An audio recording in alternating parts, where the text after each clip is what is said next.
তাই আমার সাথে সবাই মার বীজ মন্ত্রটা বলে নাও। আজকে মার কুষ্মান্ডা মাতার পুজোর চতুর্থ দিনে মার মন্ত্র হচ্ছে ইয়া দেবী সর্বভূতেষু সৃষ্টিরূপেণ সংস্থিতা নমস্তস্যৈ নমস্তস্যৈ নমো নমঃ।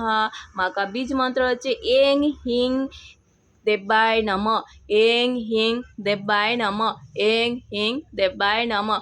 ওম কুষ্মান্ডা মাতায় নমো নমঃ, ওম কুষ্মান্ডা মাতায় নমো নমঃ, ওম কুষ্মান্ডা মাতায় নমো নমঃ। ইয়া দেবী সর্বভূতেষু সৃষ্টিরূপেণ সংস্থিতা নমস্তস্যৈ নমস্তস্যৈ নমস্তস্যৈ নমো নমঃ। জয় মাতা রানী কি জয়। সবার প্রতি আশীর্বাদ বানিয়ে রেখো, রাখো। जय माँ दुर्गा नाशिनी खप्पर वाली की जय। जय माता कुष्मांडाय नमः। जय माता रानी की जय। जय माता रानी की जय। जय कुष्मांडा माता। तो माता रानी आशीर्वाद। राधे राधे।